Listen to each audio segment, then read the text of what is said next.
Dominique. Bonjour les deux. Bienvenue sur Sochas, c'est Dominique Zerdman qui est venu ici dans le sud de la France pour tester. On va tester dans quelques minutes cette carabine Weatherby en 307, la Alpine CT.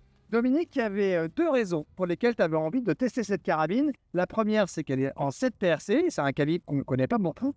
Et la deuxième, c'est une carabine qui sort un petit peu de l'ordinaire, selon toi. Dominique, avant toute chose, avant de tester cette carabine, est-ce que tu pourrais nous la présenter? Bon, commençons d'abord par la croix jusqu'au canon. Bon, la 307 CT, en fait le modèle 307, a été voulu par Weatherby pour s'intercaler entre la Mark V et la Vanguard. C'est une carabine qui se situe en milieu de gamme. C'est une carabine très technique. Elle existe en plusieurs versions. L'Alpine CT repose sur une crosse en carbone, une crosse Peak 44, modèle Bastion. C'est une crosse très technique et très légère. C'est une crosse qui pèse 680 grammes au maximum quand elle est nue. Ensuite, le boîtier de la 307 CP, de la 307 en général et de la CT aussi, a été voulu pour pouvoir utiliser, afin de pouvoir utiliser pratiquement tous les accessoires qu'on retrouve sur les carabines type Remington 700. C'est un truc que fait aussi Bergara, parce que les Remington 700 sont vendus par millions et donc il y a des millions d'accessoires possibles. On peut donc facilement adapter un boîtier de 307 CT avec divers accessoires qui sont prévus pour les Remington. Donc, en dehors de cette crosse qui est très technique, le boîtier qui est un boîtier cylindrique proche des Remington 700 mais très différent quand même, on a sur ce modèle un canon qui est vraiment intéressant. C'est un canon BSF. En fait, c'est un canon carbone. Bon, on dit toujours canon carbone, mais ils ne sont pas plus carbone que vous et moi. Il y a du carbone et de l'acier inox. Donc, ce canon repose sur un tube en acier inox, de l'inox 416. C'est une norme américaine standard pour les canons de carabine. Ce canon inox est cannelé longitudinalement. Et ensuite, contrairement aux carabines à canon carbone, où le carbone est enroulé, tressé sur le canon lui-même et ensuite recouvert d'une résine, BASF a une technologie particulière. Ils utilisent un manchon qui vient sur le canon, mais ne le touche que sur 5% de sa longueur. Ce manchon est tensionné, on va dire. Il est vissé à l'arrière et fixé à l'avant par un système spécial qui le met sous tension. Ce qui permet d'avoir le carbone qui se dilate à son propre coefficient de dilatation et l'acier inox, évidemment, qui va se dilater lui aussi à son propre coefficient de dilatation sans qu'il y ait d'interférence, ce qu'on retrouve sur les canons carbone quand tirés des séries un peu longues. Il a un autre avantage, c'est qu'il permet de faire circuler l'air chaud du canon inox. Il y a des évacuations qui sont prévues. On ne le voit pas dessous, on ne va pas tout démonter. Donc le canon chauffe beaucoup moins. Les canons carbone, tout le monde vous dit, ce sont des canons qui chauffent très vite quand on tire des munitions puissantes. Avec très vite, ça ne peut pas combien de munitions tirées. Après 5 coups, on ne met plus les mains dessus en général. Ah ouais. Mais c'est vraiment chaud. Donc là, ça chauffe beaucoup moins. Autre particularité de cette carabine, elle est livrée donc d'origine filetée avec un frein de bouche. Le frein de bouche est réalisé par le même fabricant, c'est-à-dire PIC 44, le même fabricant qui fait la crosse. Ce frein de bouche est directionnel. On peut modifier légèrement son angle si on veut pour atténuer ou augmenter l'efficacité. Il est conçu pour ne pas faire de projection et simplement atténuer le recul. Je ne l'ai pas monté, la carabine n'est pas à moi, on me l'a prêté. Je ne l'ai pas monté puisque je vais utiliser un modérateur de son afin de faire les essais et limiter les nuisances sonores. Le chargeur, c'est un chargeur type MacPool. Il est monophile. C'est-à-dire que les cartouches sont embriquées une sur l'autre. Ce n'est pas un chargeur double pile comme on a sur un type Moser. Il est prévu pour la munition, la 7 PRC. Et alors justement, cette munition, cette PRC, si on doit faire une comparaison avec d'autres calibres... Alors, la 7 PRC est issue des recherches de Weatherby, d'Ornady, donc pour des munitions de très haute précision. Au départ, ça découle des mêmes études qui ont amené le 6.5 Creedmoor. Du 6.5 Creedmoor, on est passé à des versions Magnum, si on peut parler. Ce sont des munitions conçues pour tirer loin, des balles lourdes et avec la précision maximale ce qu'on peut obtenir. La puissance, puisque là on parle d'une carabine de chasse, on va dire que tout ce que fait une 7RM jusqu'à 500 mètres, le 7RC le fait encore mieux. Passé 500 mètres, le 7 PRC va enfoncer le 7RM. C'est un calibre qui est conçu pour travailler avec des balles lourdes, très longues, et il n'a donc pas de rayure de 8 pouces. On trouve après des canons avec un pas de rayure encore plus rapide, et il permet de stabiliser des balles de chasse jusqu'à 190-196 degrés, ce qu'un 7RM ne peut pas faire, à moins de faire un canon custom. Donc c'est vraiment une munition adaptée pour tirer loin. Maintenant, elle peut tirer très près. Je me suis servi à la chasse et j'ai tiré à 50 mètres comme à 250 mètres. Donc j'aurais pu faire ce que j'ai fait avec le PRC, j'aurais pu le faire avec n'importe quel autre calibre.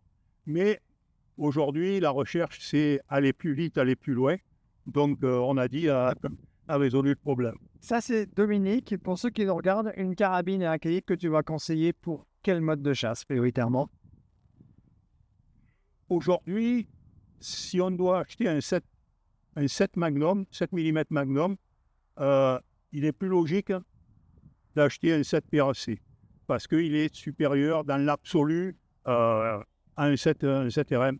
C'est un calibre qui est fait au départ pour tirer loin, donc on va dire plutôt pour des gibiers de montagne où le chasseur n'a pas envie de marcher, mais ça peut tout faire comme un 7RM. Maintenant, au départ, c'est fait pour tirer loin. C'est ça. À la limite, pour les chasses hexagonales, il est un peu too much, mais comme un 7RM. C'est ça. Alors, cette carabine, elle coûte autour de 3 490 €.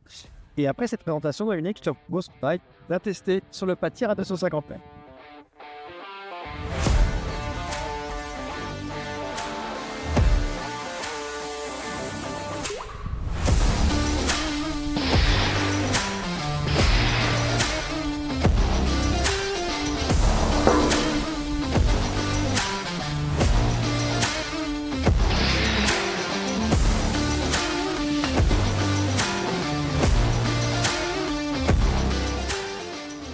Donc on vient de tirer 4-5 cartouches, rien d'exceptionnel, je dirais à 250 mètres. L'avantage du 7 PRC est là, je n'ai touché à aucun réglage. Je me suis mis sur la cible, il y a eu les impacts sans aucun problème. Mais donc on s'en fout. Je voulais revenir surtout sur des points que j'ai sautés dans la présentation rapide. Donc au niveau de la crosse qui s'appelle Bastion, c'est un modèle qui se vend aux États-Unis dans les $800, et ça existe pour plusieurs modèles. Équipe les Weatherby, donc les Alpine 307 CT, possède une particularité, elle a un bedding amovible qui est en fait un insert en fibre de carbone qui vient s'intercaler avec le tenon de recul et qui sert à ventiler le recul à l'extérieur sur les parois extérieures de la crosse et pas directement sur l'épaule du tireur. Ça a l'air de marcher. Ensuite, Peak 44 réalise lui-même une plaque de couche en élastomère de qualité et très technique. C'est réalisé par impression 3D. C'est certainement la première plaque de couche réalisée en impression 3D dans le monde. Donc les alvéoles de forme hexagonale se compressent au moment du tir, ce qui fait que ça augmente la surface de la plaque de couche contre l'épaule et ça réduit l'impact sur l'épaule du tireur. Le 7 PRC, ce n'est pas un canon, mais enfin, ça fonctionne. Ensuite, sur ce boîtier, qui ressemble à un boîtier de Remington, mais qui n'en est pas un, Weatherby a utilisé un arrêtoir de culasse classique, placé sur le côté gauche, très, très facile à actionner, contrairement au modèle qu'on trouve sur les Remington 700. Troisièmement, la culasse. Elle se démonte à la main. Je ne vais pas le faire, je vous le dis, la carabine n'est pas à moi, on me l'a prêtée. Elle se démonte à la main, il suffit d'abaisser la noix et on ressort le percuteur et l'ensemble ressort, l'ensemble ressort de percussion. En 2 minutes, vous faites le démontage, remontage, c'est aucun outil, absolument rien. C'est une culasse classique à 2 tenons en tête. Par contre, elle utilise un extracteur type AR15 M16, donc relativement long et avec une griffe assez puissante, beaucoup plus puissante que les griffes des Remington 700 habituelles Et l'éjecteur est un éjecteur à piston classique, il n'y a rien de particulier. Autre point, cette carabine est livrée avec son rail de montage. Il est inclus et fixé. Le rail est conçu par Peak 44, qui fait aussi le frein de bouche qu'on a enlevé aujourd'hui. Ce rail est intéressant parce qu'il a été usiné à l'arrière afin de permettre de positionnement de lunettes ayant des oculaires de gros diamètre sans avoir à rehausser les anneaux de montage. C'est un petit plus, mais c'est à noter. Le chargeur, donc, s'enlève. Le verrou de chargeur, donc le poussoir de verrou de chargeur est ambidex. La carabine, un point droitier, mais un gaucher peut la manipuler facilement. La sécurité, type Remington 700, simple, rien à dire, 2 positions. Elle bloque la culasse, mais on peut manœuvrer la culasse pour décharger la carabine. En fait, elle bloque la gâchette, pas la détente, la gâchette.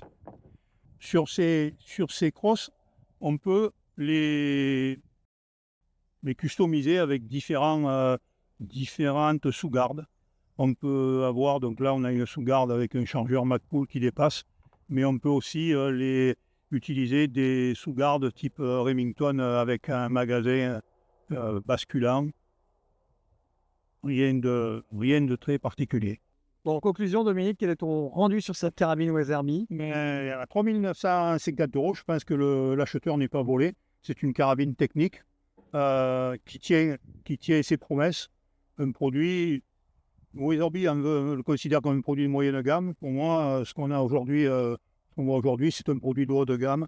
Et le chasseur qui vise la montagne ou les chasses très techniques ne se trompera pas. Après, les calibres, il y en a une tripotée, il a plus qu'à choisir son calibre, mais tel qu'elle est, on a un produit polyvalent et parfaitement performant. Merci beaucoup, Dominique.